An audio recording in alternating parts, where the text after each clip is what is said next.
ಎಲ್ಲ ಎಲ್ಲರಿಗೂ ವಿದ್ಯಾಶಕ್ತಿಯ ಗಣಿತ ವಿಭಾಗಕ್ಕೆ ಸ್ವಾಗತ. ನಾನು ಇವತ್ತು 8ನೇ ತರಗತಿಯ ಘನಗಳು ಮತ್ತು ಘನಮೂಲಗಳು ಅನ್ನೋ ಒಂದು ಪಾಠವನ್ನ ಸ್ಟಾರ್ಟ್ ಮಾಡ್ತಾ ಇದ್ದೇನೆ. ಅದಕ್ಕಿಂತ ಮುಂಚೆ ಎಲ್ಲರಿಗೂ ಹೊಸ ವರ್ಷದ ಹಾರ್ದಿಕ ಶುಭಾಶಯಗಳು. ಹೌದಾ? ಈಗ ನೆಕ್ಸ್ಟ್ ಘನಗಳು ಮತ್ತು ಘನಮೂಲಗಳು ಈ ಪಾಠವನ್ನ ಆಲ್ರೆಡಿ ನಾನು ಸ್ಟಾರ್ಟ್ ಮಾಡಿದ್ದೇನೆ. ಅದರೊಳಗ ಅಭ್ಯಾಸ 1.1 ಅನ್ನ ಇನ್ಕಂಪ್ಲೀಟ್ ಆಗಿದೆ. ಅದನ್ನ ಕಂಪ್ಲೀಟ್ ಮಾಡಿ ನೆಕ್ಸ್ಟ್ ಹೋಗೋಣಂತ. ಹೌದಾ? ಸೊ ಪಾಠ ಯಾವ್ದು ಹೇಳ್ರಿ ಹಂಗಾರ? ಘನಗಳು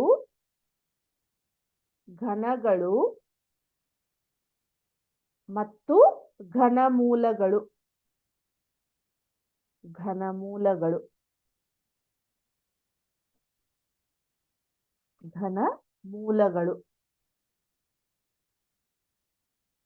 ಘನಗಳು ಮತ್ತು ಘನಮೂಲಗಳು. Cubes and cube roots. ನೀವು already square and square roots ಅನ್ನೋ ಪಾಠವನ್ನ ಫಸ್ಟ್ ಪಾರ್ಟ್ ಒಳಗೆ ಕಲ್ತಿರಿ. ಇಲ್ಲೇ ಘನಗಳು ಮತ್ತು ಘನಮೂಲಗಳು. ಅದ್ರೊಳಗೆ ನಾನು ಅಭ್ಯಾಸ 1.1 ಅನ್ನ ಸ್ಟಾರ್ಟ್ ಮಾಡಿದ್ದೆ. ಹೌದಾ? ಅಭ್ಯಾಸ 1.1 ಎಕ್ಸರ್ಸೈಸ್ 1.1 ಏನಿದೆ ಅಂದ್ರೆ ಅದ್ರೊಳಗ ಥರ್ಡ್ ಮೇನ್ ಅನ್ನ ಹೇಳ್ತಾ ಇದ್ದೆ. ಅದನ್ನೊಂದ್ಸಲ ಕ್ವಶನ್ ಓದ್ತೇನೆ ನೋಡ್ರಿ. ಕೆಳಗಿನ ಸಂಖ್ಯೆಗಳನ್ನು ಪೂರ್ಣ ಘನಗಳನ್ನಾಗಿ ಮಾಡಲು ಕನಿಷ್ಠ ಯಾವ ಸಂಖ್ಯೆಯಿಂದ ಭಾಗಿಸಬೇಕು ಎಂದು ಕಂಡು ಹಿಡಿಯಿರಿ. ಅದರೊಳಗ ಫಸ್ಟ್ ಒನ್ ಸೆಕೆಂಡ್ ಒನ್ ನಾನು ನಿಮಗ ಎಕ್ಸರ್ಸೈಸ್ ಬಿಡ್ತಿದ್ದೆ ಅದನ್ನ ಪ್ರಾಬ್ಲಮ್. ಥರ್ಡ್ ಒನ್ ನೋಡ್ರಿ. ಥರ್ಡ್ ಒನ್ 135 ಇದೆ. ಹೌದಾ? 135 ಇದೆ. ಕರೆಕ್ಟಾ? ಇದು ಒಂದು ಪೂರ್ಣ ಘನವನ್ನಾಗಿ ಮಾಡಲು ಇದಕ್ಕೆ ಯಾವ ಸಂಖ್ಯೆಯಿಂದ ಭಾಗಾಕಾರ ಮಾಡ್ಬೇಕು ಅನ್ನೋದನ್ನ ನೋಡೋಣಂತ. ಹೌದಾ? ಇಲ್ಲಿ ನೋಡ್ರಿ, ಸ್ಟಾರ್ಟಿಂಗ್ ಇಲ್ಲಿ 5 ಇರೋದ್ರಿಂದ ನನಗೆ 2ರಿಂದ ಇದನ್ನ ಭಾಗಿಸ್ಲಿಕ್ಕೆ ಬರುದಿಲ್ಲ. ಹೌದಾ? ಸೊ ಈಗ ನಾ ಇವಾಗ ಏನ್ ಮಾಡ್ತೇನೆ ಫಸ್ಟ್ 3ರಿಂದ ನೋಡೋಣಂತ. ಹೌದಾ? 3 4 12. ಕರೆಕ್ಟಾ? ನೆಕ್ಸ್ಟ್ ಏನ್ ಉಳಿತು ನೋಡ್ರಿ, ಇಲ್ಲೇ 1 ಉಳಿತು, 15 ಆಯ್ತು. 3 5 15. ನೆಕ್ಸ್ಟ್ 3 1 3, 1 ಉಳಿತು, 15 ಆಯ್ತು. 3 5 15. ನೆಕ್ಸ್ಟ್ 3 5 15. ನೆಕ್ಸ್ಟ್ 5 1 5 ಆಯ್ತು. ಕರೆಕ್ಟಾ?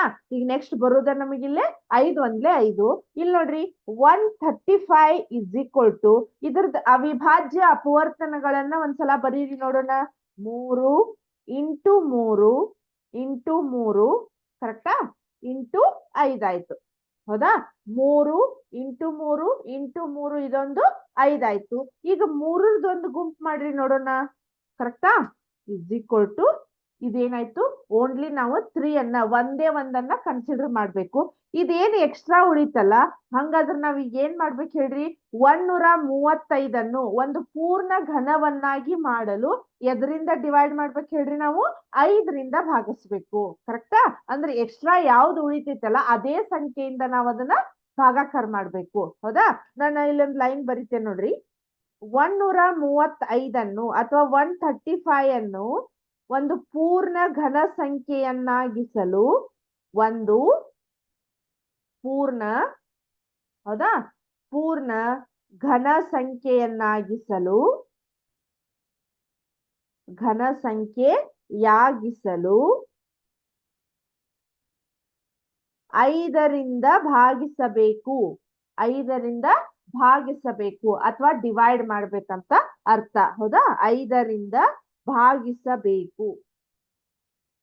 5ರಿಂದ ಭಾಗಿಸಬೇಕು. ಕರೆಕ್ಟಾ? ಈಗ ಒಂದ್ಸಲ ಹಂಗ ಅವ್ರೇನ್ ಚೆಕ್ ಮಾಡ್ರಿ ಅಂತ ಹೇಳಿಲ್ಲ, ಬಟ್ ನಾವ್ ಒಂದ್ಸಲ ಅದನ್ನ ಚೆಕ್ ಮಾಡೋಣ. ಹೌದು, ಕರೆಕ್ಟ್ ಬರ್ತೈತೆ ಇಲ್ಲೋ ಅಂತ ಹೇಳಿ. ಹೌದಾ? 135 5ರಿಂದ ಭಾಗಿಸ್ರಿ ನೋಡೋಣ.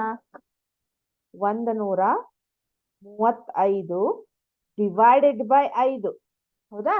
ಇಲ್ಲಿ ನೋಡ್ರಿ 5 2 10. ಕರೆಕ್ಟಾ? ಇಲ್ಲಿ ನೋಡ್ರಿ ಎಷ್ಟು ಬಂತು? 1 ಉಳಿತು, 3 ಉಳಿತು, 5 7 35 ಆಯ್ತು. ಅಂದ್ರ 27 ಅನ್ನೋದು ಒಂದು ನಮ್ದು ಏನಾಗತ್ತೆ ಹೇಳ್ರಿ? ಪೂರ್ಣ ಘನ ಸಂಖ್ಯೆ ಆಗತ್ತ. ಇದ್ರದ ಘನಮೂಲ ಯಾವ್ದು ಹೇಳ್ರಿ? 3 ಆಗತ್ತ. ಹೌದಾ? 3ಅನ್ನ 3 ಸತಿ ನಾವು ಗುಣಾಕಾರ ಮಾಡಿದ್ವಿ ಅಂದ್ರ ನಮಗ್ ಏನ್ ಬರ್ತೈತಿ ಹೇಳ್ರಿ? 27 ಬರ್ತೈತಿ. 3 3 9, 9 3 27. ಕರೆಕ್ಟಾ? ನೆಕ್ಸ್ಟ್ ಹೋಗೋಣ. ಈಗ ಇದೇನಿಲ್ಲ, ಸಿಂಪಲ್ ಅವಿಭಾಜ್ಯ ಅಪವರ್ತನಗಳನ್ನ ತೆಗಿಬೇಕು. ಅದ್ರಾಗ ಎಕ್ಸ್ಟ್ರಾ ಯಾವ್ದು ಉಳಿತೈತಿ? ಅವರು ಕನಿಷ್ಠ ಯಾವ ಸಂಖ್ಯೆಯಿಂದ ಗುಣಿಸ್ಬೇಕಂದ್ರ ಎಕ್ಸ್ಟ್ರಾ ಉಳಿದ ಸಂಖ್ಯೆಯಿಂದ ಗುಣಿಸ್ಬೇಕು, ಅಥವಾ ಕನಿಷ್ಠ ಯಾವ ಸಂಖ್ಯೆಯಿಂದ ಭಾಗಿಸ್ಬೇಕು ಅಂದ್ರ ಎಕ್ಸ್ಟ್ರಾ ಯಾವ ಸಂಖ್ಯೆ ಉಳಿದಿರ್ತಿತ್ತಲ್ಲ ಅದನ್ನ ಭಾಗಿಸ್ಬೇಕು ನಾವು. ಅರ್ಥ ಆಯ್ತಾ? ನೆಕ್ಸ್ಟ್ ಹೋಗೋಣ ಈಗ. ನೆಕ್ಸ್ಟ್ ಏನಿದೆ, 4th ಒನ್ ನೀವ ಮಾಡ್ರಿ. 192 ಇದೆ. 5th ಒನ್ 704 ಇದೆ. ಅದನ್ನೊಂದ್ಸಲ ಮಾಡಿ ತೋರಿಸ್ತೇನೆ ನೋಡ್ರಿ ನಾನು. 5th ಒನ್ 704, ಹೌದಾ? 704 ಅಂತ ಇದೆ. ಸೊ ಇದನ್ನ ಈಗ ಏನ್ ಮಾಡ್ತೇನೆ, 2ರಿಂದ ಭಾಗಿಸ್ಕೊಂತ ಹೋಗೋಣಂತ, ಹೌದಾ? ಸೊ ಇಲ್ಲಿ ನೋಡ್ರಿ, 2 ಮೂರ್ಲೆ 6, ಯಾಕಂದ್ರ 2 ಮಗ್ಗಿ ಒಳಗ 7 ಇಲ್ಲ, ಅದಕ್ಕಿಂತ ಸಣ್ಣದ್ ಯಾವ್ದು ಬರ್ತೈತಿ ನಮಗ? 6 ಬರ್ತೈತಿ, ಹೌದಾ? 2 ಮೂರ್ಲೆ 6, 1 ಉಳಿತು. ಇಲ್ಲಿ ಬಾಜು ಎಷ್ಟಾಯ್ತು? 10 ಆಯ್ತು. ಎಷ್ಟಾಯ್ತು? 2 5ಲೆ 10, 2 2ಲೆ 4, ಮತ್ತು 2ರಿಂದನ ಭಾಗಿಸೋಣಂತ. 2 1ಲೆ 2, ಕರೆಕ್ಟಾ? 1 ಉಳಿತು. 15 ಆಯ್ತು. 2 7ಲೆ 14, ಕರೆಕ್ಟಾ? ನೆಕ್ಸ್ಟ್ ಇಲ್ಲಿ ಮತ್ತೆ ಉಳಿತು 2 6ಲೆ 12. ನೆಕ್ಸ್ಟ್ 2 8ಲೆ 16, 1 ಉಳಿತು ಮತ್ತು 2 8ಲೆ 16. ನೆಕ್ಸ್ಟ್ 2 4ಲೆ 2 4ಲೆ, ನೆಕ್ಸ್ಟ್ 2 2ಲೆ, ಹೌದಾ? 2 2ಲೆ, ನೆಕ್ಸ್ಟ್ 2 1ಲೆ, ಕರೆಕ್ಟು? ನೆಕ್ಸ್ಟ್ ಈಗ ಏನ್ ಉಳಿತು ಹೇಳ್ರಿ?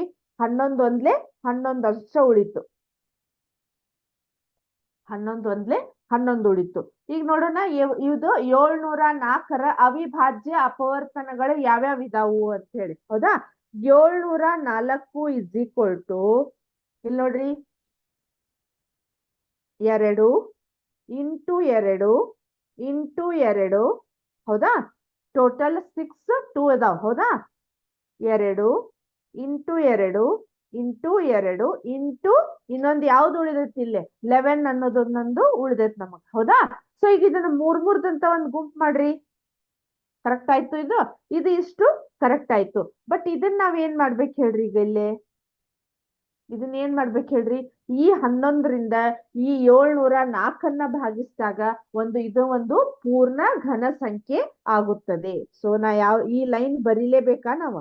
704 11ರಿಂದ ಭಾಗಿಸಿದಾಗ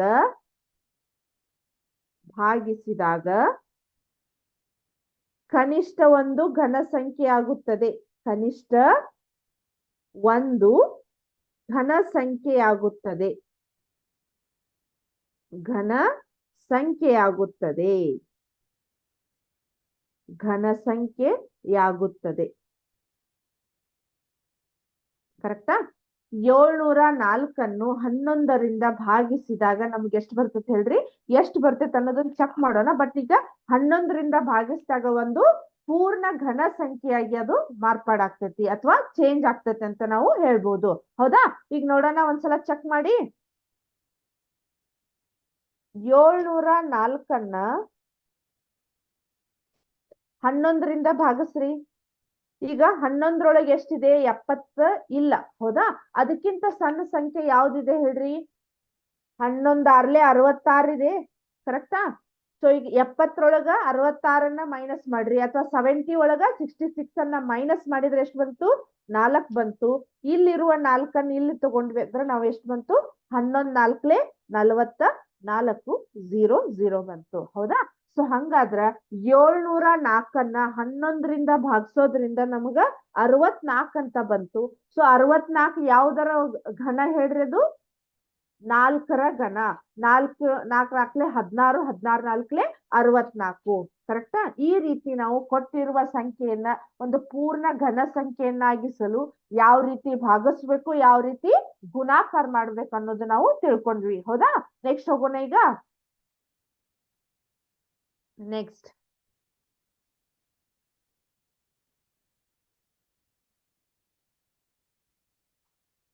ನೋಡ್ರಿ, ಏನಿದೆ ಲಾಸ್ಟ್ ಕ್ವಶನ್ ಓದ್ತೇನೆ ನೋಡ್ರಿ.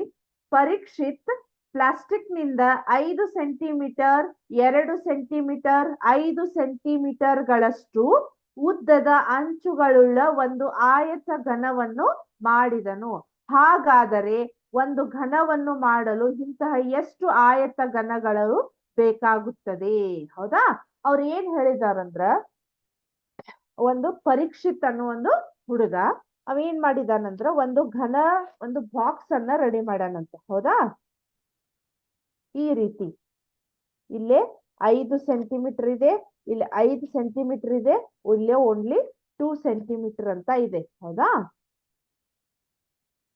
ಈ ರೀತಿ ಒಂದು ಬಾಕ್ಸ್ ಅನ್ನವ ರೆಡಿ ಮಾಡ್ಯಾನ. ಹಾಗಾದ್ರೆ ಇದನ್ನ ಘನವನ್ನಾಗಿಸಲು ಅಂದ್ರ 3 ಆಯಾಮಗಳಿರ್ತಕ್ಕಂತಹ ಘನವನ್ನಾಗಿಸಲು ಏನ್ ಮಾಡ್ಬೇಕು ಅಂದ್ರೆ ಇನ್ನು ಎಷ್ಟು ಘನ ಸಂಖ್ಯೆಗಳು ಬೇಕಾಗ್ತಾವು ಅಂತ ಅವರು ಕೇಳ್ಯಾರ. ಹೌದಾ, ಇಂತ ಎಷ್ಟು ಆಯತ ಘನಗಳನ್ನ ಮಾಡ್ಬೇಕಾಗ್ತೈತಿ ಅಂತ ಹೇಳಿ ನಾವು ಸಿಂಪಲ್ ಇಲ್ಲಿ ಏನ್ ಮಾಡ್ಬೇಕಂದ್ರ 5 ಇಂಟು 5.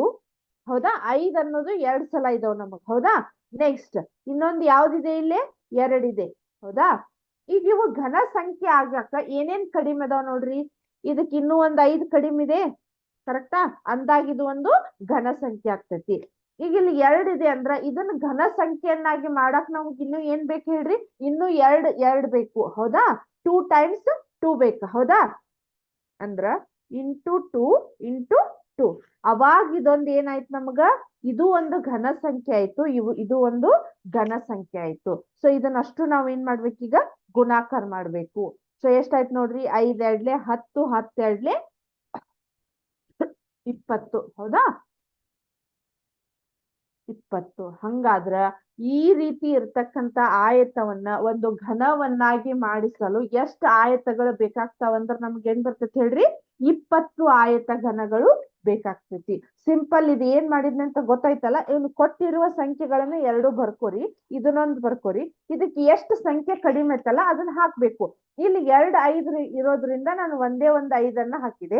ಇಲ್ಲಿ ಒಂದೇ 1 ಇರೋದ್ರಿಂದ ಇಲ್ಲಿ 2 2 ಹಾಕಿದೆ. ಅಷ್ಟು ಗುಣಾಕಾರ ಮಾಡ್ಬೇಕು.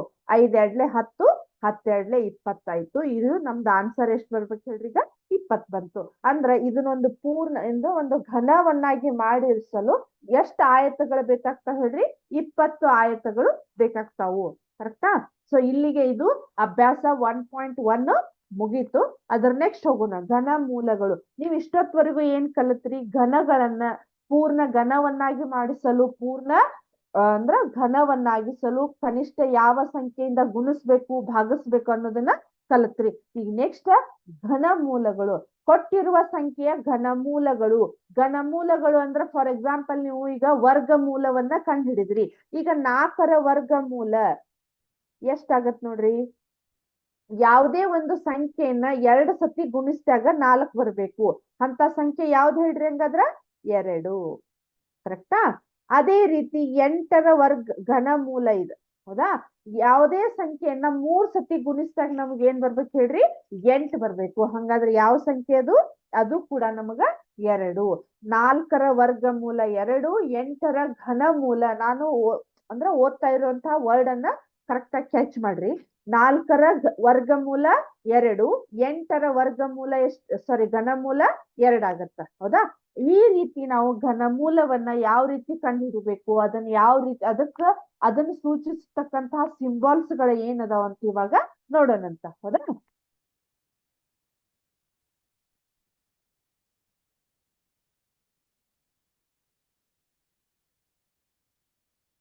ನೆಕ್ಸ್ಟ್ ಘನ ಮೂಲಗಳು ಅಥವಾ ಕ್ಯೂಬ್ ರೂಟ್ಸ್. ಘನ ಮೂಲಗಳು,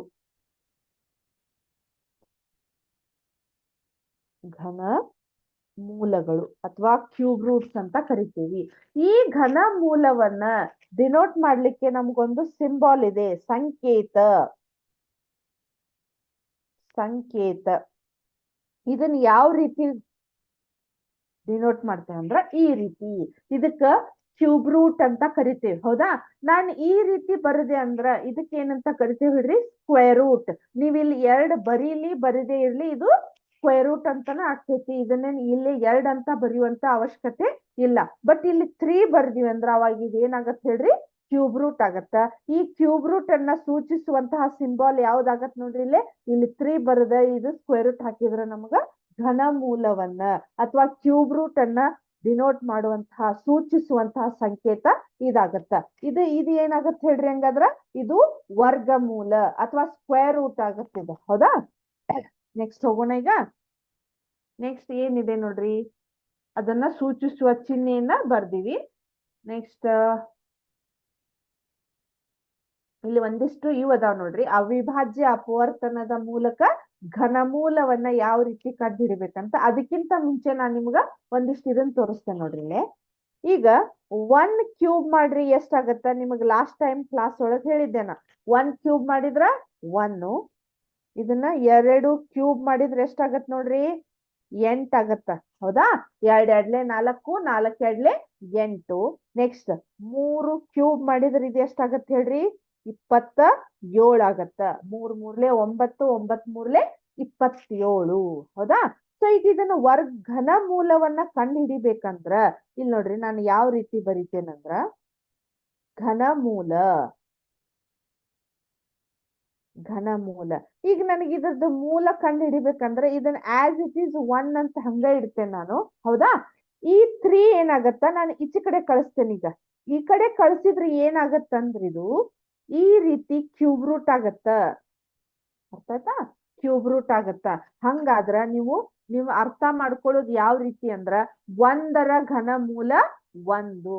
ಈಗ ಇದನ್ನೊಂದು ತೋರಿಸ್ತೇನೆ ಅಂದ್ರೆ ಅರ್ಥ ಆಕೇತಿ ನಿಮಗ. ಇದನ್ನ 2 ಅನ್ನ ಆಸ್ ಇಟ್ ಈಸ್ ಬರದೆ ಇಲ್ಲಿ ಮೇಲಿರ್ತಕ್ಕಂತಹ ಇದು ಕ್ಯೂಬ್ ಐತಲ್ಲ, ಇದನ್ನ ಈ ಕಡೆ ಕಳಿಸಿದ್ರೆ ಇದು ಏನಾಗತ್ತೆ ಹೇಳ್ರಿ? ಈ ಕಡೆ ಬಂತಂದ್ರೆ ಇದು ಕ್ಯೂಬ್ ರೂಟ್ ಆಗತ್ತ. ಇದು ಕ್ಯೂಬ್ ರೂಟ್ ಆಗತ್ತ. ಹಂಗಾದ್ರೆ ಇದು 8ರ ಘನಮೂಲ ಅಂದ್ರೆ ಎಷ್ಟಾಗತ್ತೆ ಹೇಳ್ರಿ? 2. ಈಗ ನೀವು ಇದನ್ನ ನೋಡಿದ್ರ ಗೊತ್ತಾಗ್ಬೇಕು ನಿಮ್ಗ 8ರ ಘನಮೂಲವನ್ನ ಕಂಡು ಹಿಡಿಬೇಕು. ಬರೀ ಸಿಂಬಾಲ್ ನೋಡಿದ್ರ ಗೊತ್ತಾಗ್ಬೇಕು. ಇಲ್ಲೇ 1ರ ಘನಮೂಲ, ಇಲ್ಲೇ 8ರ ಘನಮೂಲ. ಅದೇ ರೀತಿ ಇಲ್ಲೇ 3 ತಗೋರಿ. ಹೌದಾ? ಈ ಏನ್ 3 ಇದೆಯಲ್ಲ, ಇದನ್ನ ಈ ಕಡೆ ಕಳಿಸ್ರಿ. ಈಸ್ ಈಕ್ವಲ್ ಟು ಈ ಕಡೆ ಬಂತಂದ್ರ ಕ್ಯೂಬ್ ರೂಟ್ ಆಕತಿ. ಈಸ್ ಈಕ್ವಲ್ ಟು ಈ ಕಡೆ ಬಂತಂದ್ರ ಕ್ಯೂಬ್ ಆಗತ್ತದು. ಹೌದಾ? ಸೊ ಇಲ್ಲಿ ನೋಡ್ರಿ, ಇದು ಕೂಡ ನಮಗ ಕ್ಯೂಬ್ ರೂಟ್ 27 ಅಂತ ಇದೆ. ಹೌದಾ? ಕ್ಯೂಬ್ ರೂಟ್ 27 ಅಂದ್ರೆ 27ರ ಘನಮೂಲ ಎಷ್ಟಾಗತ್ ನಮಗ? 3 ಆಗತ್ತ. ಅದೇ ರೀತಿ 64ರ ಘನಮೂಲ ಎಷ್ಟಾಗತ್ ಹೇಳ್ರಿ? 4 ಆಗತ್ತ. ಆಮೇಲೆ 125ರದ್ದು 5 ಆಗತ್ತ. ನಿಮ್ ಬುಕ್ ಒಳಗ್ ಕೊಟ್ಟಿದಾರ ನೋಡ್ರಿ.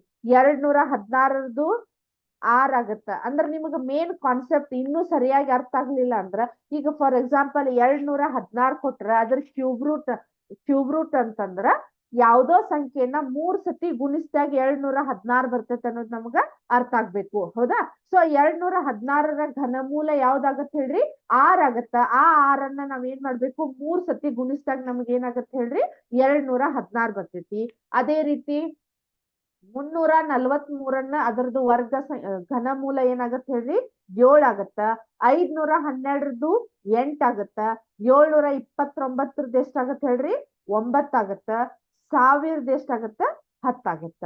ಈ ರೀತಿ ನಾವು ಘನಮೂಲಗಳನ್ನ ಯಾವ ರೀತಿ ಸಂಕೇತದ ಮುಖಾಂತರ ಜೋಡಿಸ್ತೇವಿ ಅಥವಾ ಅದನ್ನ ಡಿನೋಟ್ ಮಾಡ್ತೇವಿ, ಹೌದಾ, ಅನ್ನೋದನ್ನ ನಾವೀಗ ಕಲ್ಕೊಂಡ್ವಿ. ಈಗ ನೆಕ್ಸ್ಟ್ ಅವಿಭಾಜ್ಯ ಅಪವರ್ತನಗಳ ಮೂಲಕ ನಾವೇನ್ ಮಾಡ್ಬೇಕು ಹೇಳ್ರಿ? ಘನಮೂಲಗಳನ್ನ ಕಂಡುಹಿಡಿಬೇಕು. ಕೊಟ್ಟಿರುವ ಸಂಖ್ಯೆಯ ಘನಮೂಲವನ್ನ ಕಂಡುಹಿಡಿಯಿರಿ ಅಂತ ನಿಮಗೆ ಕ್ವಶನ್ ಬಂತಂದ್ರ ನೀವು ಅವಿಭಾಜ್ಯ ಅಪವರ್ತನಗಳ ಮೂಲಕ ಕಂಡುಹಿಡಿಬೇಕು. ಹೌದಾ? ನೋಡೋಣ ಈಗ.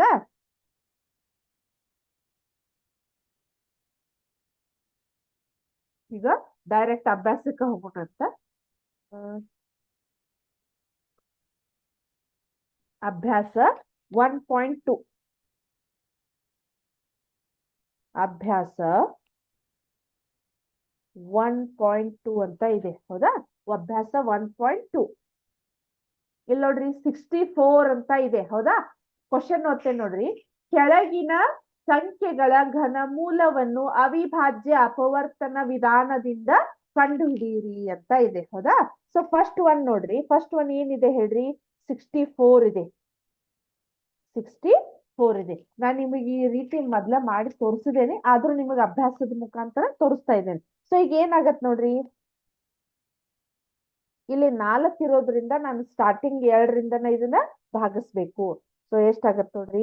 2 3 6, 2 2 4. ನೆಕ್ಸ್ಟ್ 2 1 2, 2 6 12, 2 8 16. Next 2 4, 2 2, next 2 1. ಹೌದಾ? ಇದೇನಾಯ್ತು? ಇದು 64ದ ಅವಿಭಾಜ್ಯ ಅಪವರ್ತನಗಳು. ಇಲ್ಲಿ ಬರೀರಿ ನೋಡೋಣ. 64 is equal to 2 into 2 into 2 into 2 into 2 into 2. ಹೌದಾ? ಈಗ ನೋಡ್ರಿ ಮೂರದಂತ ಒಂದು ಗುಂಪು ಮಾಡ್ಬೇಕು. ನೆನಪಿಟ್ಕೋರಿ, ಸ್ಕ್ವೇರ್ ರೂಟ್ ಒಳಗ 2 ಅಂತ ಗುಂಪು ಮಾಡ್ಬೇಕು, ಕ್ಯೂಬ್ ರೂಟ್ ಒಳಗ 3 ಅಂತ ಗುಂಪು ಮಾಡ್ಬೇಕು. ಹೌದಾ? ಇಲ್ಲಿ ನೋಡ್ರಿ 3 ರೀತಿ ಗುಂಪು ಮಾಡಿದ್ರೆ ಇದೊಂದು ಗುಂಪು, ಇದೊಂದು ಗುಂಪು. ಅದ್ರೊಳಗ ಒಂದೇ ಒಂದು ಸಂಖ್ಯೆಯನ್ನ ನಾವು ಕನ್ಸಿಡರ್ ಮಾಡ್ಬೇಕು. ಇದ್ರ ಮೂರದ್ರೊಳಗು ಒಂದೇ ಒಂದನ್ನ ಕನ್ಸಿಡರ್ ಮಾಡಿದ್ರೆ ಎಷ್ಟು ಬರ್ತೈತಿ? 2 ಬಂತು. ಇಂಟು ಇದ್ರೊಳಗ್ ಕನ್ಸಿಡರ್ ಮಾಡಿದ್ರೆ ಎಷ್ಟು ಬಂತು? 2 ಬಂತು. 2ಅನ್ನ 2 ಗುಣಾಕಾರ ಮಾಡ್ರಿ, ಎಷ್ಟಾಗತ್ ನೋಡ್ರಿ? 2 4 ಆಗತ್ತ. ಹಂಗಾದ್ರ 64ರ ಘನಮೂಲ ಎಷ್ಟಾಗತ್ ನಮಗ್ ಹೇಳ್ರಿ? 4 ಆಗತ್ತ.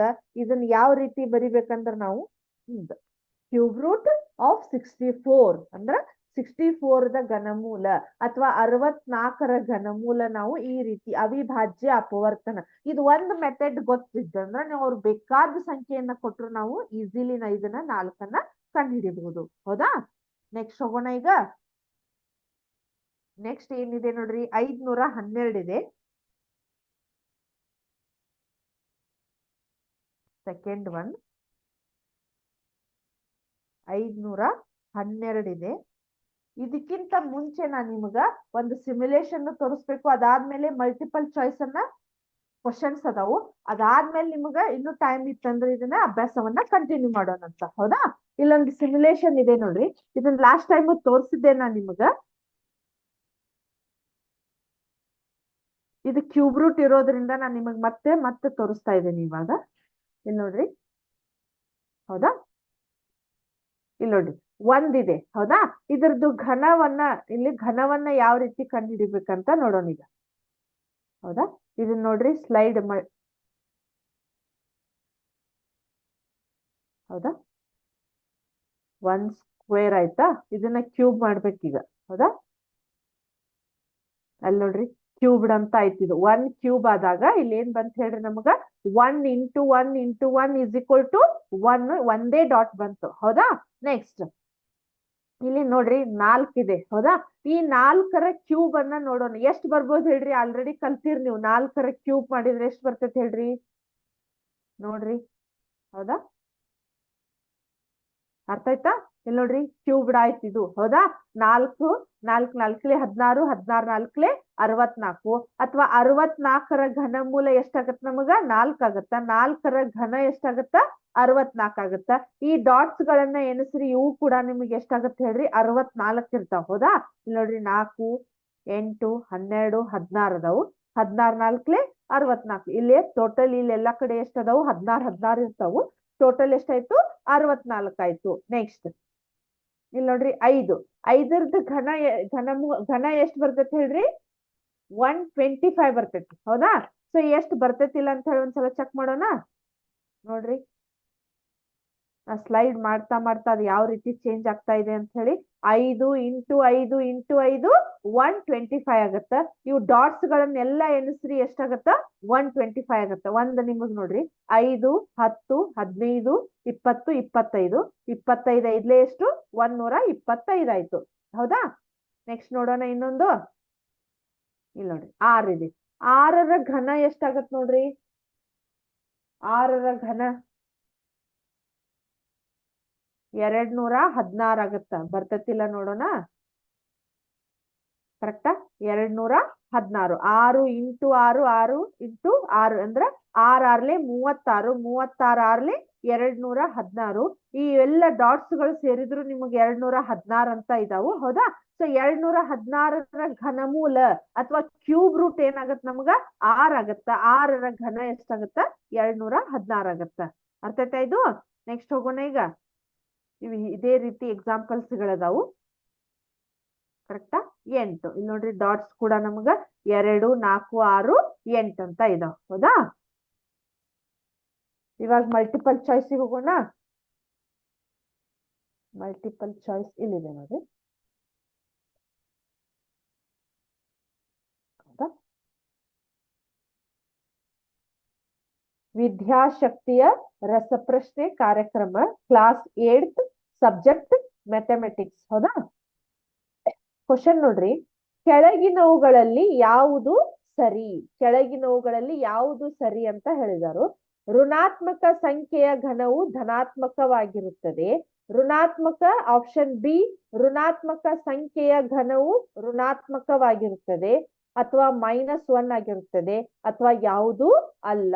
ಅಂದ್ರ ನೀವು ಯಾವುದೇ ಒಂದು ಸಂಖ್ಯೆಯನ್ನ ಮೈನಸ್ ಇದ್ದಾಗ ಗುಣಾಕಾರ ಮಾಡಿದ್ರಿ ಅಂದ್ರ ಅದು ಮೈನಸ್ ಇದ್ದಾಗ 3 ಸತಿ ಗುಣಾಕಾರ ಮಾಡಿದ್ರೆ ಏನಾಗತ್ತೆ ಹೇಳ್ರಿ? ಮೈನಸ್ ಬರ್ತೈತಿ ನಿಮಗ, ಹೌದಿಲ್ಲ? ಅದೇ ರೀತಿ ನೀವು ಅದನ್ನ ಎರಡು ಸ್ಕ್ವೇರ್ ಮಾಡಿದ್ರೆ ಏನಾಗತ್ತ? ಪ್ಲಸ್ ಬರ್ತೈತಿ, ಹೌದಾ? ಈಗ ನೋಡ್ರಿ, minus into minus plus, plus into minus minus ಬರ್ತೈತಿ. ಹಂಗಾದ್ರೆ ನಮ್ಗೆ ಇಲ್ಲಿ ಏನಾಗತ್ತೆ ಹೇಳ್ರಿ? Option B is the right answer.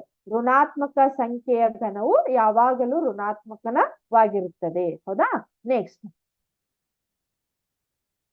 ಒಂದು ಸಂಖ್ಯೆಯ ಬಿಡಿ ಸ್ಥಾನದಲ್ಲಿ 2 ಇದ್ದರೆ ಅದರ ಘನದಲ್ಲಿ ಕೊನೆಯ ಸಂಖ್ಯೆ ಎಷ್ಟಿರ್ಬೋದು ನೋಡ್ರಿ?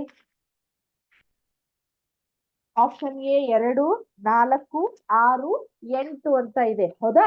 ಈಗ 2ರ ಘನ ಎಷ್ಟಿದೆ ನೋಡ್ರಿ? ನಮಗ 8 ಇದೆ ಅಲ್ಲ, ಹೌದಾ? ಹಂಗಾದ್ರೆ ಅದು ಬಿಡಿ ಸ್ಥಾನದ, ಈಗ ಸಂಖ್ಯೆಯ ಬಿಡಿ ಸ್ಥಾನದೊಳಗೆ 2 ಇದೆ ಅಂದ್ರ ಅದರ ಘನದೊಳಗು ನಮಗೆ ಎಷ್ಟಿರ್ತೈತಿ ಹೇಳ್ರಿ? 8 ಇರ್ತೈತಿ, ಹೌದಾ? ಇಲ್ಲಿ ನೋಡ್ರಿ, ಆಪ್ಷನ್ ಎ 2 ಇದೆ, ಆಪ್ಷನ್ ಬಿ 4 ಇದೆ, ಆಪ್ಷನ್ ಸಿ 6, ಆಪ್ಷನ್ ಡಿ 8 ಇದೆ. ಹಂಗಾದ್ರೆ ನಮ್ದು ಆನ್ಸರ್ ಏನ್ ಹೇಳ್ರಿ? Option D is the right answer, ಹೌದಾ? ನೆಕ್ಸ್ಟ್,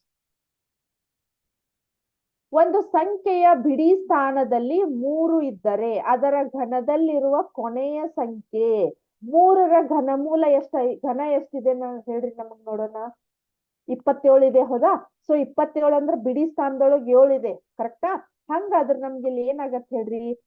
ಇಲ್ಲಿ ನೋಡ್ರಿ, ಆಪ್ಷನ್ ಎ 3, 6, 7, 9 ಇದೆ. ಹಂಗಾದ್ರೆ ಇದು ಎಷ್ಟು ಬರ್ತೈತಿ ಹೇಳ್ರಿ? 7 ಬರ್ತೈತಿ, ಕರೆಕ್ಟಾ? ನೆಕ್ಸ್ಟ್, ಒಂದು ಸಂಖ್ಯೆಯ ಬಿಡಿ ಸ್ಥಾನದಲ್ಲಿ 6 ಇದ್ದರೆ ಅದರ ಘನದಲ್ಲಿರುವ ಕೊನೆಯ ಸಂಖ್ಯೆ. ಇಲ್ಲಿ ನೋಡ್ರಿ, 6 6 36, 36 6 216 ಇದೆ. ಹಂಗಾದ್ರ ಬಿಡಿ ಸ್ಥಾನದೊಳಗ 6 ಇತ್ತಂದ್ರ ಅದ್ರ ಘನದೊಳಗುನು 6 ಇರ್ತೈತಿ. ಇಲ್ಲಿ ನಮ್ದು ಆಪ್ಷನ್ ನೋಡ್ರಿ, ಇಲ್ಲೇ 6 ಇದೆ, 3, 2, 8 ಅಂತ ಇದೆ. So option A is the right answer. ಅಂದ್ರ 6ನ ಬರ್ತಿತ್ತಂತ ಅರ್ಥ. ನೆಕ್ಸ್ಟ್, ಘನ ರೂಪದಲ್ಲಿರುವ ಒಂದು ಡಬ್ಬಿಯ ಗಾತ್ರ 64 ಸೆಂಟಿಮೀಟರ್ ಸ್ಕ್ವೇರ್ ಆದರೆ ಅದರ ಬಾಹು, ಹೌದಾ? ಹಂಗಾದ್ರೆ 64 ಅಂದ್ರ ಅದ್ರದ್ದು ಬಾಹು ಅಂದ್ರೆ ಎಷ್ಟಾಗತ್ತ? ನಮಗ್ ಏನ್ ಮಾಡ್ಬೇಕು? 64ರ ಘನಮೂಲವನ್ನ ಕಂಡುಹಿಡಿಬೇಕು. 64ರ ಘನಮೂಲ ಎಷ್ಟಾಗತ್ ನೋಡ್ರಿ? Option A 2, option B 4, option C 6, option D 8 ಅಂತ ಇದೆ. ಹಾಗಾದ್ರೆ ನಮ್ದು 4 4 16, 16 4 64 ಅಂದಾಗ option B is the right answer. Next, ಈ ಕೆಳಗಿನವುಗಳಲ್ಲಿ ಪೂರ್ಣ ಘನ ಸಂಖ್ಯೆ ಇಲ್ಲಿ ನೋಡ್ರಿ, 10,000 ಇದೆ, 243 ಇದೆ, ಇಲ್ಲೇ 343 ಇದೆ, ಇಲ್ಲೆಷ್ಟಿದೆ? 2,70,000 ಇದೆ. ಹಂಗಾದ್ರೆ ಪೂರ್ಣ ಘನ ಸಂಖ್ಯೆ ಯಾವ್ದಾಗತ್ತೆ ಹೇಳ್ರಿ ನಮಗಿಲ್ಲೇ? ಆಪ್ಷನ್ ಸಿ, ಹೌದಾ? ಯಾಕಂದ್ರೆ ಇವು 3 ಕೂಡ ನಮಗ ಪೂರ್ಣ ಘನ ಸಂಖ್ಯೆ ಅಲ್ಲ. 343 ಅನ್ನೋದು 7ರ ಘನ ಅದ, ಹೌದಾ? ನೆಕ್ಸ್ಟ್, ಕೆಳಗಿನವುಗಳಲ್ಲಿ ಯಾವುದು ಪೂರ್ಣ ಘನ ಸಂಖ್ಯೆ? ನೋಡ್ರಿ, ಒಂದ್ ಸೆಕೆಂಡ್. ಕೆಳಗಿನವುಗಳಲ್ಲಿ ಯಾವುದು ಪೂರ್ಣ ಘನ ಸಂಖ್ಯೆ? 125 ಇದೆ, 36 ಇದೆ, 75 ಇದೆ, 100 ಇದೆ, ಹೌದಾ? ಯಾವ್ದು ಪೂರ್ಣ ಘನ ಸಂಖ್ಯೆ ನೋಡ್ರಿ? ಇಲ್ಲೇ 36ನು ಅಲ್ಲ, 75ನು ಅಲ್ಲ, 100ನು ಅಲ್ಲ. ಹಂಗಾದ್ರ option A is the right answer. 125 ಅಂತ ಆಗತ್ತ. ನೆಕ್ಸ್ಟ್, ಕೆಳಗಿನವುಗಳಲ್ಲಿ ಪೂರ್ಣ ಘನ ಸಂಖ್ಯೆ ಅಲ್ಲ. ಇಲ್ಲಿ ನೋಡ್ರಿ, 1331 ಇದು ಕೂಡ ಘನ ಸಂಖ್ಯೆ, 512 ಅದು ಘನ ಸಂಖ್ಯೆ, 343 ಅದು ಕೂಡ ಘನ ಸಂಖ್ಯೆ. ಹಂಗಾದ್ರೆ ಘನ ಸಂಖ್ಯೆ ಅಲ್ಲ ಅಂದ್ರೆ ಯಾವ್ದು ಬರ್ತೈತೆ? Option D is the right answer. Next, ಒಂದು ಬೆಸ ಸ್ವಾಭಾವಿಕ ಸಂಖ್ಯೆಯ ಘನ. ಆಪ್ಷನ್ ಎ ಸಮವಾಗಿರ್ತೈತಿ, ಆಪ್ಷನ್ ಬಿ ಬೆಸವಾಗಿರ್ತೈತಿ, ಆಪ್ಷನ್ ಸಿ ಸಮ ಅಥವಾ ಬೆಸ ಆಗಿರ್ತೈತಿ, ಆಪ್ಷನ್ ಡಿ ಪೂರ್ಣ ಸಂಖ್ಯೆ ಆಗಿರ್ತೈತಿ. ಅಂದ್ರೆ ನಾವು ನೋಡ್ಬೇಕು, ನೀವು ಉದಾಹರಣೆಗಳನ್ನ ನೋಡಿದ್ರ ಬೆಸ ಸಂಖ್ಯೆಯ ಘನ ಬೆಸ ಸಂಖ್ಯೆನ ಆಗಿರ್ತೈತಿ ಹೌದಾ ಹಂಗಾದ್ರೆ option B is the right answer next ಇಲ್ಲಿ ನೋಡ್ರಿ ನೆಕ್ಸ್ಟ್ ಇಲ್ಲಿ ನೋಡ್ರಿ ಎಷ್ಟಿದೆ ಇದೆಷ್ಟಿದೆ 10 ಲಕ್ಷ ಇದೆ ಹೌದಾ ಈ ಘನಮೂಲದಲ್ಲಿ ಇದ್ರದ್ದು ಘನಮೂಲ ಅಂದ್ರ ಕ್ಯೂಬ್ ರೂಟ್ ಒಳಗೆ ಯಾವ ಸಂಖ್ಯೆ ಇರ್ತೈತಿ ಇಲ್ಲಿ ಲಾಸ್ಟ್ 0 ಕೂಡ ಈ 0 ಐತೆ ಅಂದ್ರ ಅಲ್ಲಿ ಬಿಡಿ ಸ್ಥಾನದೊಳಗೂ 0 ಇರ್ತೈತಿ ಅಂತ ಅರ್ಥ ಇಲ್ಲಿ ನೋಡ್ರಿ ಆಪ್ಷನ್ ಎ 0 ಇದೆ option B 1 option C 2 option D 9 ಅಂತ ಇದೆ so option A is the right answer next ಮುಗೀತಿದು ಹೌದಾ ಸೊ ಇದು ಇವತ್ತಿಂದ ನಿಮ್ದು ಮಲ್ಟಿಪಲ್ ಚಾಯ್ಸ್ ಕ್ವಶನ್ ಆಗಿತ್ತು ಇಲ್ಲಿವರೆಗೆ ನಾ ಹೇಳಿರ್ತಕ್ಕಂತ ನಿಮ್ಗೆ ಅಭ್ಯಾಸ ಇದು ಅಭ್ಯಾಸ 1.1 ಇನ್ನೊಂದು ಇದೆ ಅದನ್ನ ನೆಕ್ಸ್ಟ್ ಕ್ಲಾಸ್ ಒಳಗೆ ಕಂಟಿನ್ಯೂ ಮಾಡಿ ನೆಕ್ಸ್ಟ್ ಹೊಸ ಚಾಪ್ಟರ್ ಅನ್ನ ಸ್ಟಾರ್ಟ್ ಮಾಡೋಣಂತ ಸೊ ಇಲ್ಲಿವರೆಗೆ ಹೇಳಿರ್ತಕ್ಕಂತ ಅಭ್ಯಾಸ ನಿಮಗೆ ಕರೆಕ್ಟ್ ಆಗಿ ಅಂಡರ್ಸ್ಟ್ಯಾಂಡ್ ಆಯ್ತು ಅಂತ ತಿಳ್ಕೊಂಡು ಇವತ್ತಿನ ಕ್ಲಾಸ್ ಅನ್ನ ಮುಗಿಸ್ತಾ ಇದ್ದೀನಿ ನೆಕ್ಸ್ಟ್ ಕ್ಲಾಸ್ ಒಳಗೆ ಕಂಟಿನ್ಯೂ ಮಾಡೋಣ ಥ್ಯಾಂಕ್ ಯು